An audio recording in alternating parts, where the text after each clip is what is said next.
हरे कृष्णा. श्रीमद भगवद गीता जशी आहे तशी, अध्याय 5. अध्यायाचं नाव आहे कर्म संन्यास योग. 7व्या श्लोकाचं तात्पर्य आपण आज 8व्या ओळीपासून वाचायला पुढे सुरुवात करणार आहोत. त्याआधी श्रील प्रभुपादांना प्रार्थना करूया.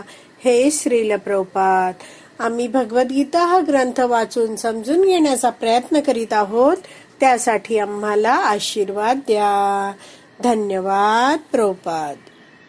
त्याची चेतना अशुद्ध असल्यामुळे त्याचे मन पूर्णपणे संयमित असते आणि त्याचे मन संयमित असल्या कारणाने त्याची इंद्रिय सुद्धा संयमित असतात. त्याचे मन नेहमी श्रीकृष्णांवर स्थिर असल्यामुळे तो श्रीकृष्णांपासून विचलित होण्याची कधीच शक्यता नसते. तर असा हा जो व्यक्ती आहे तो कृष्ण भावना भावित जीवन जगतो आहे आणि त्याच्या मनात जरी कधी काळी इंद्रिय तृप्तीचे विचार आलेच तरीही काय, त्यांनी तो कृष्ण भावना भावित व्यक्ती आहे तो विचलित होत नाही. कारण त्याचं मन काय आता कृष्ण भावनेमध्ये आहे, भगवान श्रीकृष्णांवर स्थिर झालेलं आहे आणि त्याचं प्रत्येक कार्य करताना ध्येय काय आहे, मला भगवान श्रीकृष्णांची प्रेम भक्ती प्राप्त करायची आहे, मला कृष्ण प्रेम हवं आहे. आणि म्हणून असा व्यक्ती काय करतो, प्रभुपाद पुढे म्हणतायत, तसेच तो आपली इंद्रिये भगवत सेवे व्यतिरिक्त इतरत्र कुठेही मग्न करण्याचाही संभव नसतो. तर असा व्यक्ती आहे तो प्रत्येक कार्य भगवंतांच्या संतुष्टीसाठी करतो. ते ह्याला एक वाक्य म्हटलं जातं, श्रीकृष्णार्थ अखिल चेष्टा. कृष्णार्थ म्हणजे भगवान श्रीकृष्णांसाठी अखिल म्हणजे सर्व चेष्टा म्हणजे संस्कृत शब्द आहे हा प्रयत्न. प्रत्येक कर्म तो भगवंतांच्या साठीच करतो, इंद्रियांना भगवंतांच्या सेवेत लावतो. पुढे वाचत जाते आहे, काय करतोय तो, श्रीकृष्णांशी संबंधित कथांशिवाय इतर काहीही ऐकणे, श्रीकृष्णांना अर्पण न केलेला असा कोणताही पदार्थ खाणे त्याला आवडत नाही. म्हणजे तो काय आहे, पूर्णपणे कृष्ण भावना भावित आहे. आणि श्रीकृष्णांचा ज्या ठिकाणी संबंध नाही अशा कोणत्याही ठिकाणी जाणे त्याला आवडत नाही. म्हणून त्याची इंद्रिये संयमित असतात. संयमित इंद्रिये असणारा मनुष्य कोणालाही दुखवू शकत नाही. तर इथे म्हटलं आहे की असा व्यक्ती आहे तो कुणालाही दुखवू शकत नाही. तर याविषयी आपण थोडंसं जाणून घेऊ शकतो की ज्याला इंद्रिय तृप्तीची इच्छा आहे तो व्यक्ती काय आहे, स्वतःला आनंद मिळण्यासाठी इतरांना दुःख देत असतो. पण जो कृष्ण भावना भावित व्यक्ती आहे तो काय आहे, प्रत्येक वस्तूला सुद्धा भगवान श्रीकृष्णांच्या संबंधात पाहतो आणि त्यामुळे तो कोणालाच दुखवू शकत नाही. तर असे हे जे भक्त आहेत ते काय करतात, ऋषिकेश सेवनम. तर आपल्या इंद्रियांनी ऋषिकेश जे इंद्रियांचे स्वामी आहेत त्यांची सेवा करतात आणि आपल्या इंद्रियांना भगवंतांच्या सेवेत लावतात. मग असा हा व्यक्ती आहे पूर्णपणे कृष्ण भावना भावित व्यक्ती, तो कोणालाच दुखवू शकत नाही. म्हणजे असं नाहीये की आता एक व्यक्ती आहे जो कृष्ण भावना भावित आहे आणि त्याच्या समोर एक व्यक्ती आहे तर तो समोरच्याला दुखवणार नाही, हे तर आहेच, म्हणजे तो कोणालाच दुखवणार नाही. पण बरेचदा लोक काय करतात की दुसऱ्या कोणाला तरी संतुष्ट करण्यासाठी, खुश करण्यासाठी तिसऱ्या व्यक्तीला वाईट वागवतात, असंही करतात. तर हा कसा आहे, सगळ्यांशी समानतेने वागतो आहे, एका म्हणजे ड्युप्लिसिटी करत नाही, दुटप्पीपणा नाहीये त्याच्या आचरणामध्ये.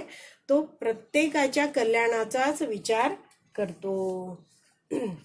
म्हणून इथे म्हटलंय की संयमित इंद्रिय असणारा व्यक्ती मनुष्य कोणालाही दुखवू शकत नाही. पुढे वाचते, एखादा विचारेल की युद्धामध्ये अर्जुन इतका आक्रमक का होता, तो कृष्ण भावना भावित नव्हता का?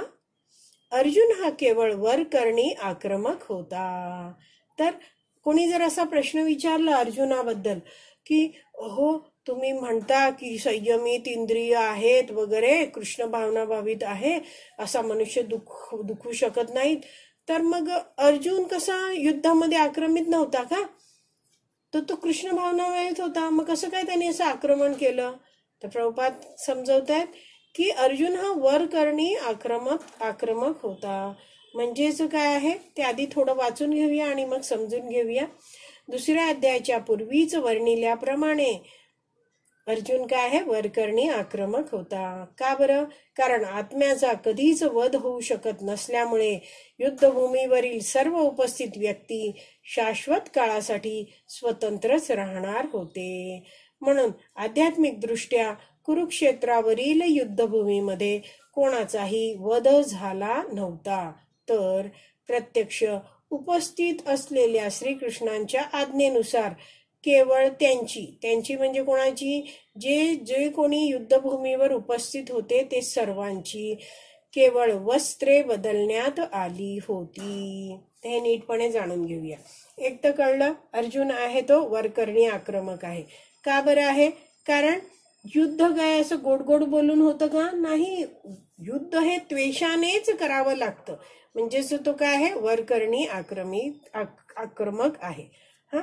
पण भगवद्गीतेत अर्जुनाला ज्ञान देताना भगवान श्रीकृष्णांनी दुसऱ्या अध्यायात सुरुवातीलाच सगळं ज्ञान दिलंय आत्म्याचं, की आत्मा शाश्वत आहे वगैरे हे. तर भगवंतांच्या आज्ञेनुसार अर्जुनाने हे युद्ध केलं आहे. तर इथे दिलाय ना की वस्त्रे बदलण्यात आली, तर सगळे कोणाचाही इथे दिलंय की कोणाचाही वध झाला नाही, वस्त्र बदलण्यात आली. त्याबद्दल काय समजावलं जातं ते आपण जाणून घेऊया. की आता परिस्थिती तुम्ही विचार करा की पूर्णपणे कौरव आणि पांडव असे एकमेकांसमोर युद्धासाठी उभे आहेत आणि त्यावेळी करोडो लोक त्या युद्धभूमीवर होते, बरोबर. आणि हे सगळं युद्ध आहे ते भगवान श्रीकृष्णांच्या इच्छेने झालं होतं. आणि भगवान श्रीकृष्णांनी अशी अरेंजमेंट केली होती, अशी योजना केली होती की त्या युद्धात जो कोणी आहे आणि त्या युद्धात जो कोणी मरण पावणारा आहे तर त्याला मरताना कुठूनही तो मरतोय. प्रचंड मोठ्या भूमीवर हे युद्ध चाललं होतं, पण त्याला मरताना भगवान श्रीकृष्णांचं दर्शन होत होतं आणि त्यामुळे त्याला पुन्हा या भौतिक जगतात यावं लागलं नाही. पण आपण जाणू शकतो की आता दुर्योधनाच्या बाजूने युद्ध करणारे अनेक सारे अधर्मी योद्धे होते. त्यांनी असं आपल्या जीवनात काही कार्य केलं होतं का की त्यांना त्या जन्मात तो देह सोडल्यावर वैकुंठात जायला मिळेल? नाही, ते अधर्मी होते सगळे. पण भगवान श्रीकृष्णांच्या योजनेमुळे या युद्धात सम्मिलित झालेल्या प्रत्येकाला आध्यात्मिक जगताची प्राप्ती झाली आणि पुन्हा या भौतिक जगतात यावं लागलं नाही. जर दुरून कोणी थर्ड पर्सन, तिसरा व्यक्ती बघतो आहे, तो म्हणतोय की अरे हा अर्जुन तर भयंकर क्रूरतेने युद्ध करतोय. पण अर्जुन केवळ भगवान श्रीकृष्णांच्या आज्ञेनुसार हे युद्धाचं कार्य करतोय आणि त्यामुळे अर्जुन आहे तो कर्मबंधनातून स्वतः तर मुक्त झालाच, पण भगवंतांनी सर्व योद्ध्यांना या युद्धातील सगळ्यांना कर्मबंधनातून मुक्त केलं, सगळ्यांचं कल्याण केलं आणि भगवत धामात सगळ्यांना पाठवून दिलं. तर ह्यासाठी एक उदाहरण दिलं जातं की कसा अर्जुनाद्वारे ह्यांचा सगळ्यांचा उद्धार झाला. तर म्हणजेच काय आहे, जसं आता एक डॉक्टर आहे, डॉक्टर जेव्हा ऑपरेशन करतो तेव्हा काय आहे, तो चाकू वगैरे वापरतो, हे उपकरण वापरतो. ऑपरेशन मध्ये काय कधी कधी रक्त पण येतं, पण त्या व्यक्तीचा जीव वाचतो. पण जर कोणी ह्याचा व्हिडिओ काढला या ऑपरेशनचा आणि एखाद्या माणसाला दाखवला ज्याला ऑपरेशन बद्दल काही समजत नाहीये, तर तो म्हणेल अरे हे 4 लोक उभे आहेत, एकाला आडवं पाडलंय, त्याचं पोट फाडतायत, केवढं रक्त बाहेर येत आहे, चाकू हातात आहे, बापरे ते भयंकर त्या व्यक्तीबद्दल करतायत. तर असं कुणी फोटो ते व्हिडिओ बघून बोलणं हे काय आहे, चुकीचं आहे. खरं तर ते डॉक्टर काय करतात, त्या व्यक्तीचा जीव वाचवत आहेत. आणि म्हणून आपण नीटपणे जेव्हा वैदिक शास्त्र जे आहे, या घटना आहेत, हे जे इतिहास आहे, महाभारत, या सगळ्यांबद्दल जेव्हा वैदिक शास्त्रातून ऐकतो, वाचतो आणि अधिकृत गुरु शिष्य परंपरेतून जाणून घेतो, तेव्हा आपल्याला खरी परिस्थिती समजते. आणि जी आता इथे प्रभुपाद आपल्याला मांडता आहेत की अर्जुनाने हे सगळं केलं ते भगवान श्रीकृष्णांच्या आज्ञेनुसार केलं आणि सगळ्यांचं त्यातून कल्याण झालं.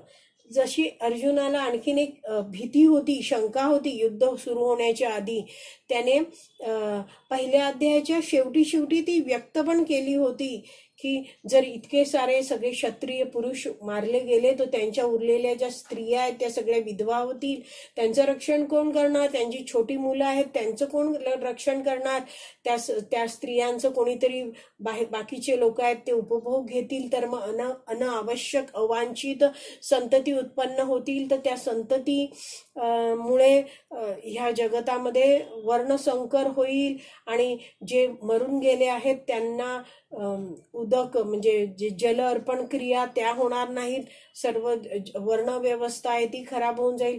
तर हे असे अनेक सारे शंका अर्जुनाला आल्या होत्या. आपण जेव्हा श्रीमद भागवतांचा पहिला स्कंद वाचतो आणि त्यात वर्णन येतंय की युधिष्ठिर महाराज यांच्या हाती अख्ख्या जगताची ही राज्य व्यवस्था आलेली आहे, ते अख्ख्या जगताचे सम्राट झाले आहेत आणि त्यांनी स्वतः युधिष्ठिर महाराज आणि सगळे पांडव हे महान कृष्ण भक्त आहेत आणि त्यांनी सगळ्यांना कृष्ण भक्ती शिकवली आहे. या सगळ्या ज्या स्त्रिया ज्या विधवा झाल्या आहेत त्यांना अतिशय व्यवस्थितरित्या प्रोटेक्शन सुरक्षा दिली गेली, त्यांच्या मुलांची काळजी घेतली गेली. ह्या सगळ्या स्त्रिया आहेत त्या भगवंतांच्या भक्त बनल्या, ही मुलंही त्यांना नीट शिकवण दिली गेली, ते सगळे भक्त बनले. तर अशा रीतीने कुणाचंच वाईट झालं नाही, या युद्धामध्ये सगळ्यांचंच कल्याण झालं. तर ही सगळी काय आहे भगवंतांची योजना होती. आणि जेव्हा भगवान श्रीकृष्णांच्या इच्छेनुसार मनुष्य कार्य करतो तेव्हा काय तो स्वतःचं पण कल्याण करतो आणि इतरांचं पण कल्याण करतो. तसंच अर्जुनाने केलेलं आहे. पुढे वाचते, शेवटच्या 2-3 ओळी राहिल्यात आता. म्हणून कुरुक्षेत्रावरील युद्धभूमीमध्ये युद्ध करणारा अर्जुन वस्तुतः मुळीच युद्ध करीत नव्हता, तर तो पूर्णपणे कृष्ण भावना भावित होऊन श्रीकृष्णांच्या आज्ञांचे पालन करीत होता. असा मनुष्य कर्मबंधनात कधीही गुंतत नाही. तर जसं आपण आधीच्या उदाहरणावरून पाहिलं की डॉक्टर आहेत ते जी काही चिरफाड करता आहेत तर त्याच्यात ध्येय काय आहे, त्या मनुष्याचा जीव वाचवायचा आहे. आणि थोडंसं रक्त वगैरे येतं, सगळं तो डॉक्टर शस्त्र वगैरे वापरतो आहे, सर्जिकल उपकरण, तर त्यामुळे डॉक्टरला काही फाशीची शिक्षा होत नाही, उलट तो त्या शस्त्रांचा म्हणजे शस्त्रक्रिया करून त्या मनुष्याचा जीव वाचवतो, त्यामुळे त्या डॉक्टरला धन्यवादच दिलं जातं. तसंच अर्जुन आहे तो भगवंतांच्या आज्ञेमुळे हे युद्ध करतो आहे, तर तो भगवंतांच्या आज्ञा म्हणून हे कार्य करतोय. ध्येय काय आहे, इंद्रिय तृप्तीची भावना नाहीये अर्जुनामध्ये. तर अर्जुन भगवंतांना संतुष्ट करण्यासाठीच सगळं कार्य करतो आहे आणि त्यामुळे अर्जुन पण कर्मबंधनात अडकत नाहीये. तर आपण हे जाणलं पाहिजे की जसा हा डॉक्टर आहे त्यांनी ऑपरेशन कसं करायचं हे ट्रेनिंग घेतलं आहे आणि त्यामुळे तो जीव वाचवू शकतो.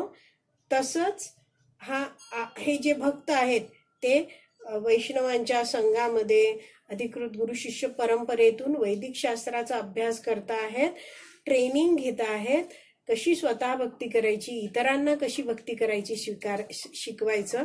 आणि असे भक्त आहेत ते सुद्धा मग भगवंतांसाठीच सर्व कार्य करत आहेत, त्यामुळे ते जरी काही कर्म करत आहेत तरी कर्मबंधनात कधीही गुंतत नाहीत. जसं शेवटचे शब्द आहेत श्लोकाचे, कुर्वन अपि न लिप्यते. तर असा मनुष्य जरी कर्म करीत असला तरी तो कधीच बद्ध होत नाही. तर आपला हा 7वा श्लोक वाचून पूर्ण झाला आहे. इथेच विराम देऊया. श्रीमद भगवद्गीता की जय. श्रील प्रभुपाद की जय. हरी बोल.